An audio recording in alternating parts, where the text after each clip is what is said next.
வணக்கம்.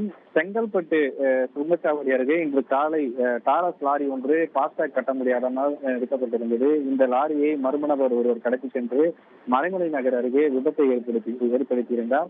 தொடர்ந்து அவர்களை கைது செய்த போலீசார் அவர் செங்கல்பட்டு அரசு மருத்துவமனையில் அனுமதித்து தற்போது விசாரணை நடத்தி வருகிறார்கள். இந்த விசாரணையில இந்த லாரியை கடத்தி சென்று விபத்தை ஏற்படுத்திய நபர் திருநெல்வேலி மாவட்டத்தைச் சேர்ந்த சுபாஷ் என்பது விசாரணையிலே தெரிய வந்தது.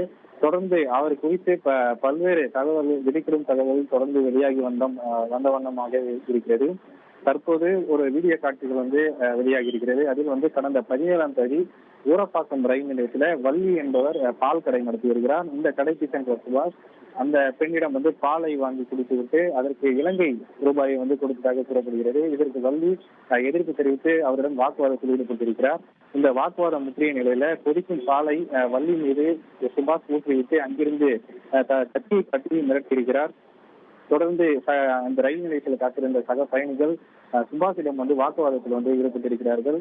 இந்த வாக்குவாதம் முற்றிய நிலையில ஒரு கட்டத்தில் ஆத்திரமடைந்த பயணிகள் சுபாஷை கல்லால் அடித்து ரயில் நிலையத்திலிருந்து திருப்பி சென்றனர். அந்த வீடியோ காட்சிகள் தற்போது வெளியாகி ஒரு பெரும் பரபரப்பு ஏற்படுத்தியிருக்கிறது.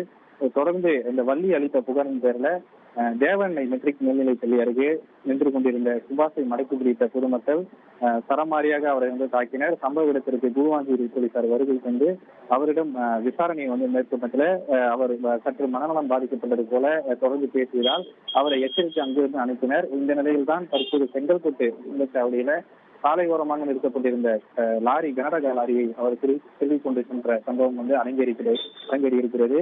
இந்த பகுதி மக்கள் கூறுகையில கடந்த 17ஆம் தேதி நடந்த சம்பவத்தின் போது சுபாஷை கைது செய்திருந்தால் இன்றைக்கு லாரியை கடத்திய சம்பவம், அதே போல நேற்றைய தினம் கிளிப்பாக்கம் பகுதியில் இருக்கக்கூடிய ஒரு கோவிலை அவர் சூறையாடிய சம்பவம், அதே போல சுங்கச்சாவடி அருகே தனியாக நடந்து கொண்டிருந்த பெண்களை அவர் கத்தியை காட்டி மிரட்டிய சம்பவம் அரங்கேறி இருக்காது என்ற தகவல் பொதுமக்கள் தெரிவித்திருக்கிறார்கள். தொடர்ந்து அரசு மருத்துவமனையில இந்த சுபாஷிற்கு கை கால்கள் கட்டப்பட்ட நிலையில தீவிர சிகிச்சை அளிக்கப்பட்டு வருகிறது.